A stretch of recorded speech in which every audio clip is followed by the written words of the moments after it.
Welcome to Masters of Inspiration, great people doing great things. I'm Sophia Smith. Today we welcome Jack Connors, publisher of Business First newspaper. Welcome, Jack. Welcome. Thank you. How are you? Appreciate it, and I'm great today. Wonderful. You are from Buffalo. You were born and raised in South Buffalo. How did that help shape the man you are? Well, I grew up with 4 other siblings. I was the oldest of 5, and we grew up in a working-class neighborhood. My father was an electrician. My mother was a stay-at-home mom. Fortunately, the grammar school I went to was across the street, and I was taught by the Mercy nuns, and discipline was a big part of their teaching process. Right. And I had a great childhood in that I grew up with a lot of friends. I mentioned the school was across the street, and also the play area was across the street, a basketball court, a field that we played football in, and all those types of things.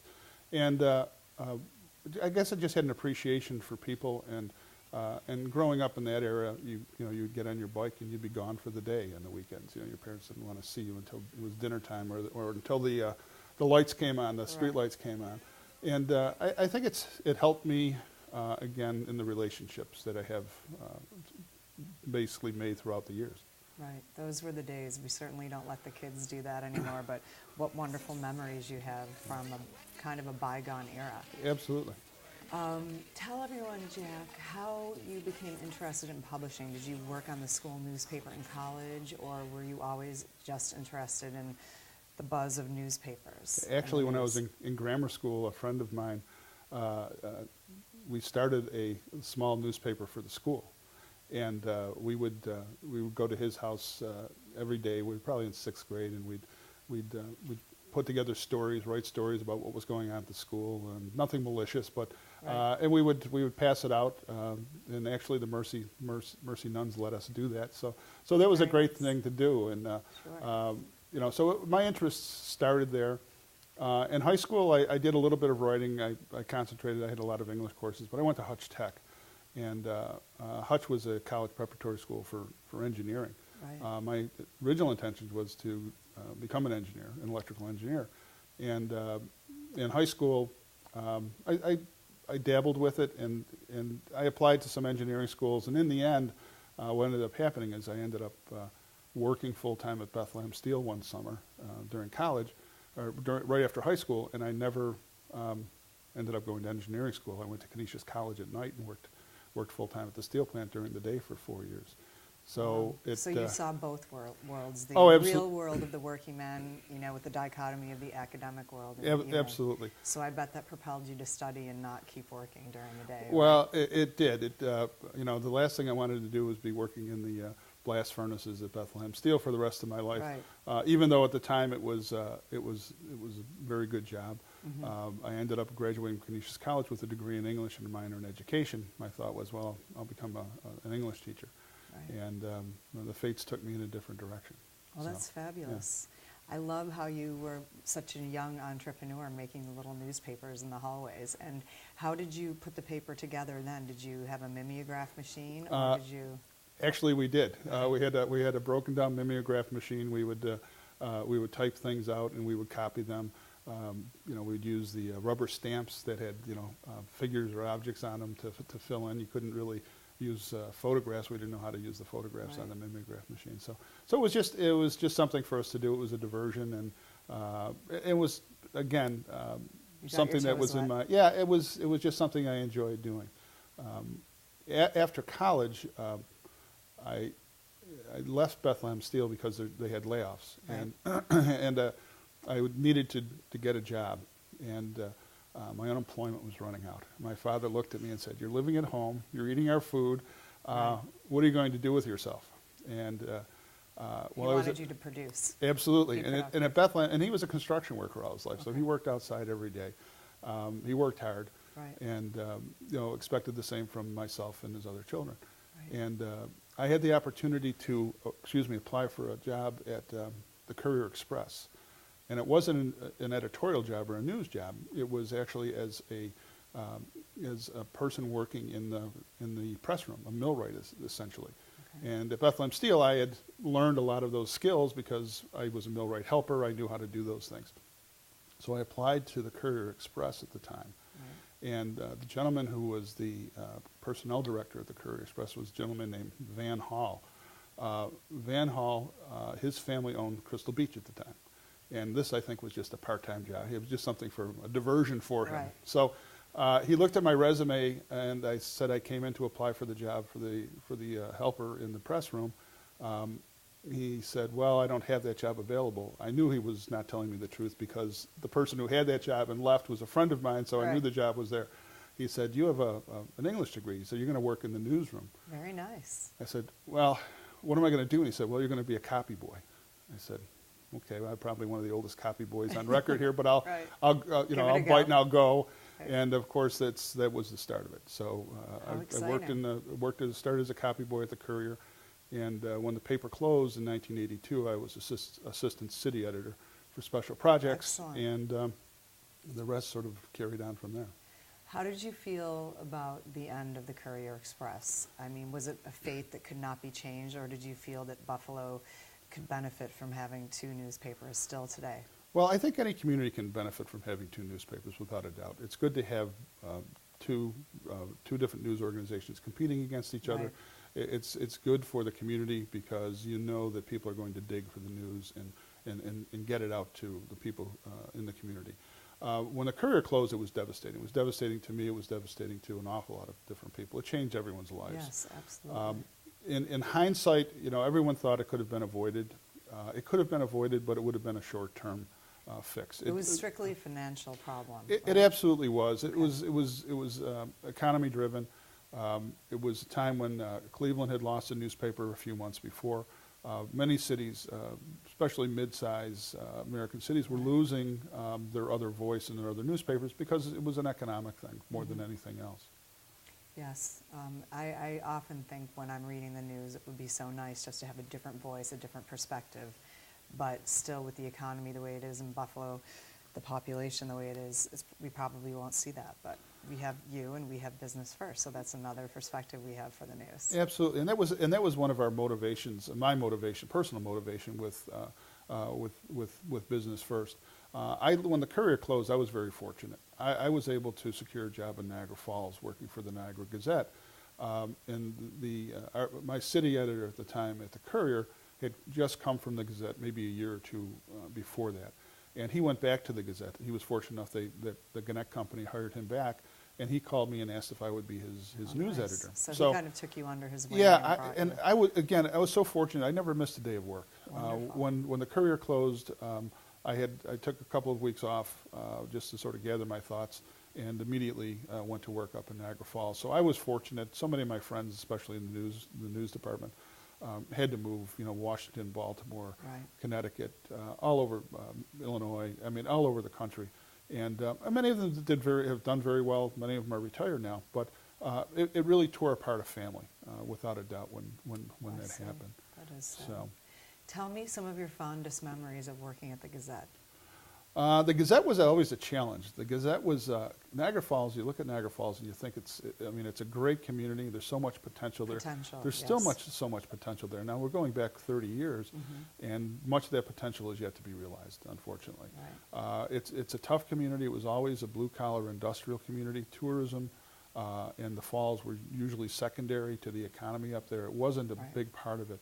And when the heavy industry left, the chemical industry in particular, the community is very, very slow, and still is fairly slow to embrace a hospitality or tourism-based economy, and that's caused them some of the problems. You look across the river, across the falls to Niagara Falls, Ontario, and you see all booming. of the development Right. that's taken place there, and you just wonder what could have been on the American side. There's still a lot of potential on the American side. I think the American I side agree. really has their best years ahead of them as far as their economy goes. And people are working very hard to make that real right at Right. this point. So. And the Canadian side is obviously very heavily subsidized by the government, which works out tremendously for them.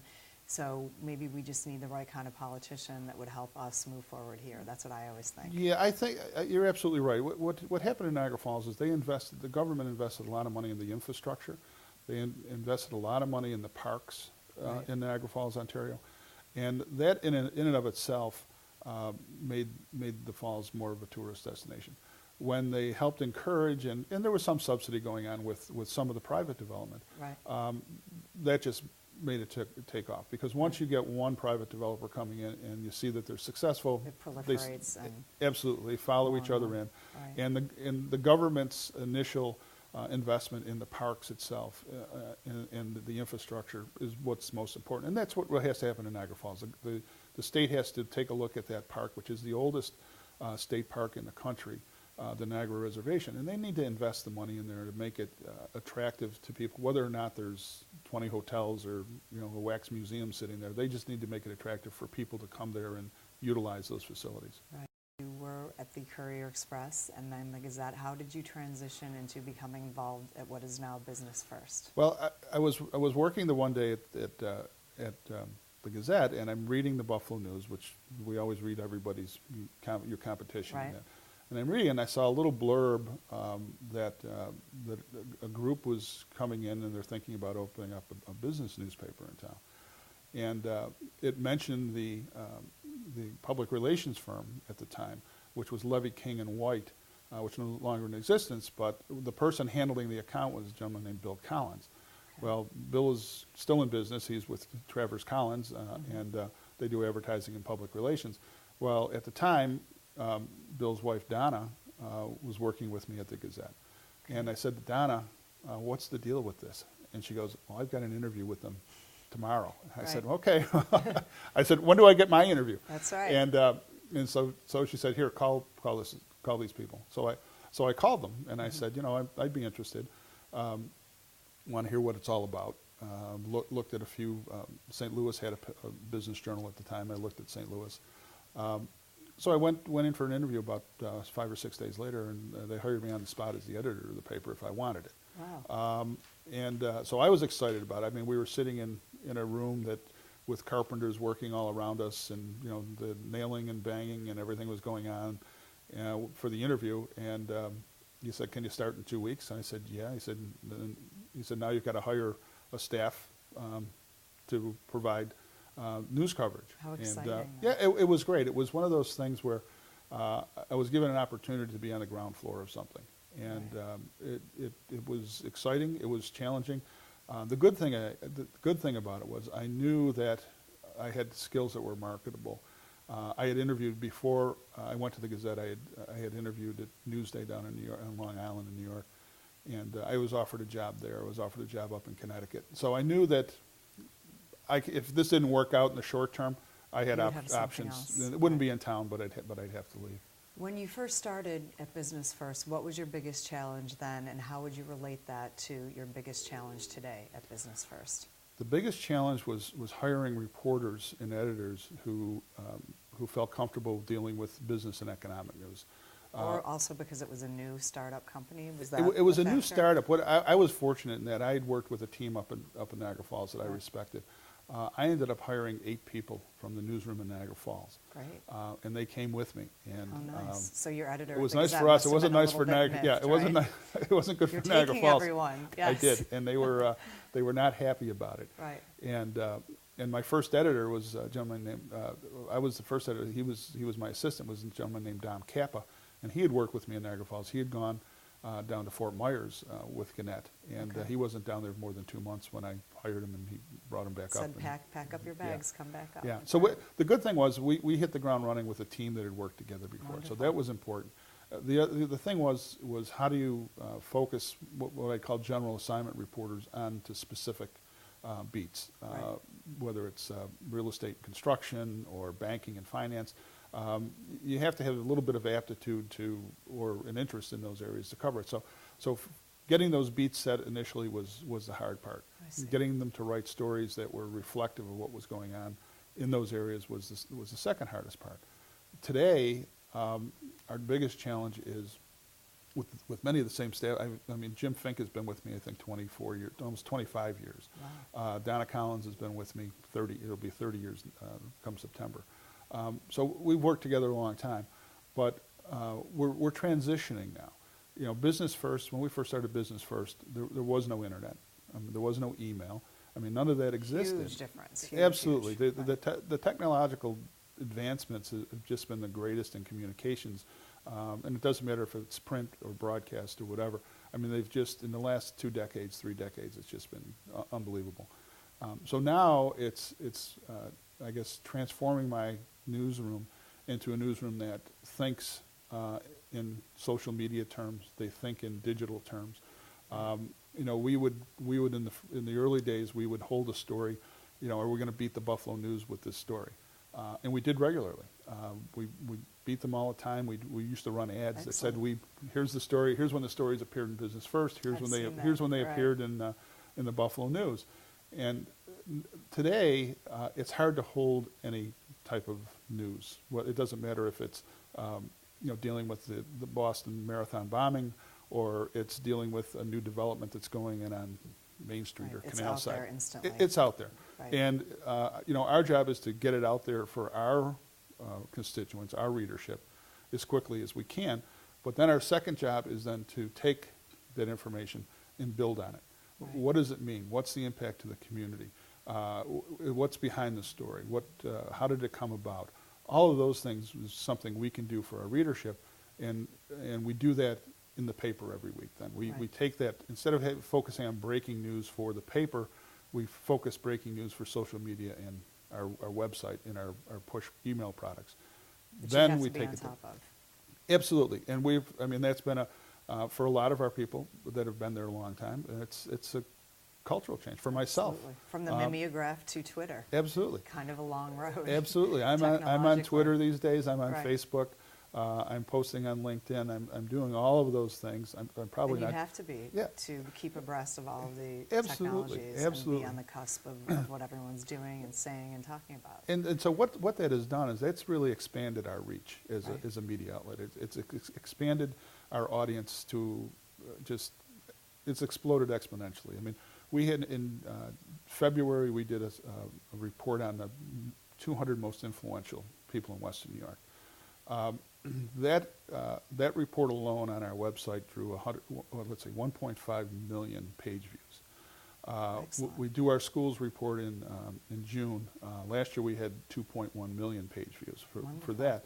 And that was really without using a lot of social media. So the more we use social media and integrate it with our digital products in the paper, the more successful we're going to be. So Jack, you've had your finger on the pulse of the Buffalo business scene for a long time now. What do you see coming up in the future, and what do you feel about the business scene of Buffalo? It's becoming very much more robust than it has been in many years. You know, we've seen a little bit of retraction in the financial sector with HSBC pulling a lot of their retail business out of Western New York. But I think the future is really bright for Buffalo. I think if you look at the development that's going on, especially on the Inner Harbor, the Canal Side, the waterfront, if you look down near Lafayette Square where we are with the Lafayette Hotel restoration, and now that Mark Hamister is working on the what was the Tishman building, Right. renovating that.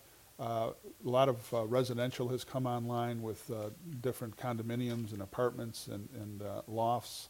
Rocco Termini's had a number of those, Jake Schneider, any number of different, Carlo Palladino, any number of different developers have put a lot of faith and money into the downtown core. And what's good to see now is that many of them are also, I guess, spreading out. You're looking into North Buffalo, and there's development projects that are looking to go forward there, mixed use, apartments, retail, those types of things.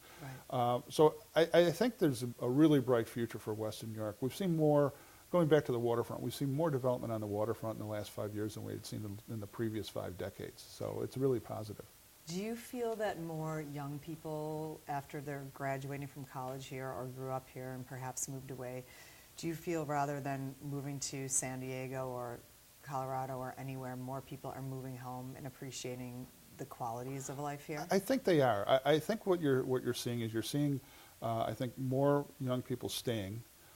You're seeing more young people coming back, and I think that's positive. Right. I don't know that anyone's really been able to measure it yet. It's more anecdotal. You know, you just hear about this happening. I'm fortunate. I have 3 adult children, and they're all employed and living in Western New York.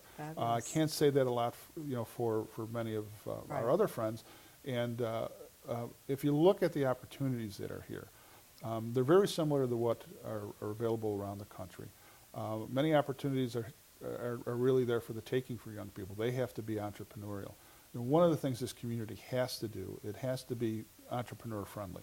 It has to create a climate for young people to stay, Right. young people to invest, young people to invent, young people to create. And if we do that, if we create that climate, we'll see more people wanting to come to Buffalo than aren't even Buffalonians. I mean, we're going to see young college people from around the country saying, you know, hey, in Buffalo they've got a great program. Let's think about taking our business there and starting our business there because they have these types of resources that we need. And that I think is key, is creating that climate that invites young people to come to our community. Absolutely. So maybe we'll have some federal and state tax incentives to propel that, hopefully. What else do you think Buffalo as a community can do to really be a catalyst for the youth? And where do you feel Buffalo is going with the youth other than people moving back? Well, we have to do a few things. Well, number one is the public education system Yes. in the city, but not only the city, in the suburbs too. But the city is key. We're seeing more, let's call them baby boomers, people my age who are maybe downsizing now. They moved out to the suburbs 20 or 30 years ago. Right. Their children have moved out. They're downsizing. A lot of those people are moving back into the city, and with them they're bringing their wallets, and Right. they have the money to spend, and so they're helping to boost the city economy by doing that. But to get more young people into the city, you really have to have an educational system that's going to encourage them to enroll their children in it, rather than sending them to private schools. And really, only if there's only so many slots in the private schools, and only so many people can afford them these Right. days. So if you create a great public education system, one that people are proud of, people feel that their children are getting a great education in, that in and of itself will attract people back into Buffalo and from around the Absolutely. country. Absolutely. How do you feel about the future of Buffalo for publishing? Publishing is an interesting business. I mentioned when I started at the Courier Express, we were still using linotype machines, where you took an ingot of lead and you melted it, and then type was literally set Wow. line by line. So the transformation I've seen in publishing has gone almost from Gutenberg style to something that Instantly no one ever, internet. Buck Rogers. I mean, something no Right. one ever would have envisioned. What's great is there's a lot of community publishing going on out there. I see it as competition to us, but the more people can communicate, and it could be just communicating within their neighborhoods, communicating within their business district, whatever it might be, and it could be through blogging, it could be through email updates, it could be through websites, whatever it is, all of that is very, very positive. The one thing my hope would be for young people especially is that you don't only gravitate to those sources of information that you share a certain view with. That you look at all sides of the issues when you're trying to make up your mind about where you should stand. That's extremely important. When we had two newspapers, you had two different sides of the story. You had two different Absolutely. opinions. Which is healthy. Sure, and absolutely. And today, with cable news, I mean, many people gravitate to Fox. Many people gravitate to MSNBC. Yes. But where's the middle ground, and where do you go to get a balanced view of what's going on, especially in your community? And I think that's the important thing, is to know what's going on within your community. As Tip O'Neill said, everything is, politics is local. Well, everything is local. The more you can provide readers with local information, the more successful you're going to be. Absolutely. Very valid points. If you were to give a college graduation commencement speech, what would your main message be to the future of America? Well, I think I'm always an optimist. I've always been an optimist. It would have an optimist point of view. Great. You have to be your own advocate. You have to be your own person. You have to do what you love in order to be happy in life. Right. And if you find yourself in a position or a job that you don't love, you really need to make a change. You need to do something that's going to make you happy. Because if you're not happy as an individual, you're just it's not going to work for you. You're just And- going through life like a robot. Absolutely, Right. absolutely. And I think young people have figured that out. You know, I don't have the numbers, but I know young people don't stay in a job as long as folks in my generation have. Again, I worked at the Courier Express for 10 years. You know, the Niagara Gazette for 2 years was an aberration, and now it's almost 30 years with Business First. Wonderful. Young people don't stay that long. Very They'll true. stay for a couple of years, and then they'll move on, and they'll look for other things. But many times when they leave, they're looking to go and do things that they love to do. They're looking to go and create. Or build their own business, Absolutely. work for themselves Absolutely. rather than someone And that's else. a great thing to be able to do. Absolutely.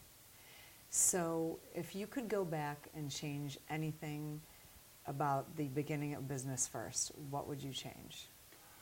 I don't think I'd change anything. That's a great answer. Because when we started, we had competition, and that drove us and drove us and drove us. So we focused on the Buffalo News, and we focused on our competitor at the time.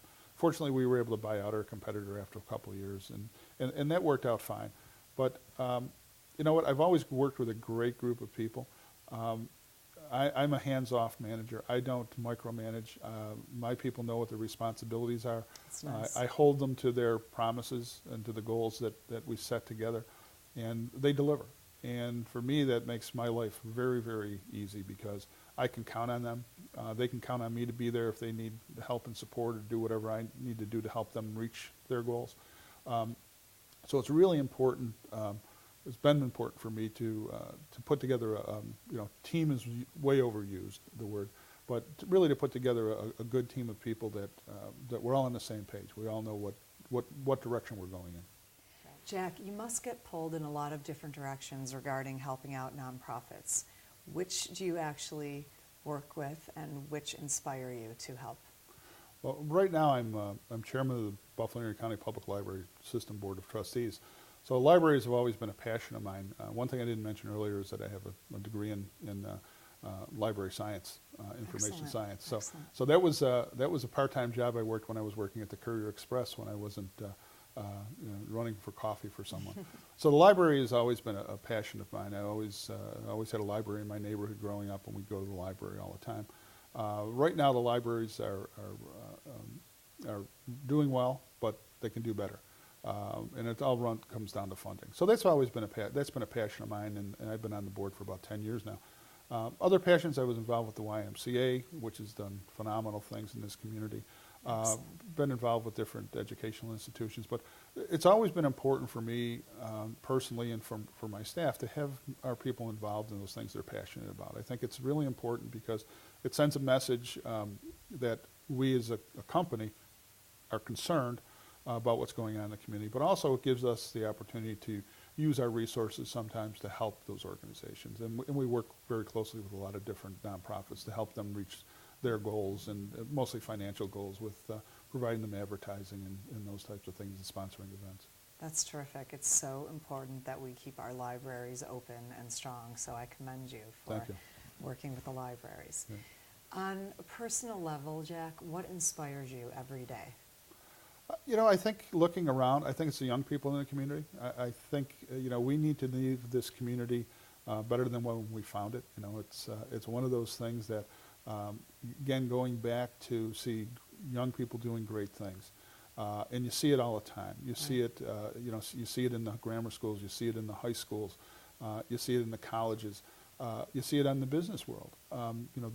We do a program called 40 Under 40 that recognizes young professionals for what they do. Yes. We've got a program now that's 30 Under 30 that recognizes young people in the community for their efforts, whether it's Fabulous. community-based or it's business-based.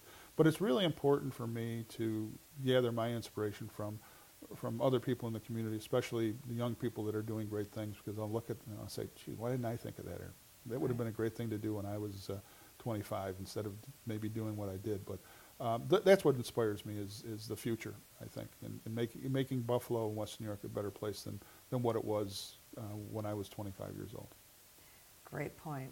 If we could all leave the world a little better than when we arrived, that would be excellent. Wouldn't it? Thank you Absolutely. so much, Jack. No, Thank you're you very for welcome. joining us. Thank you. It was a pleasure. Thank you. Thanks.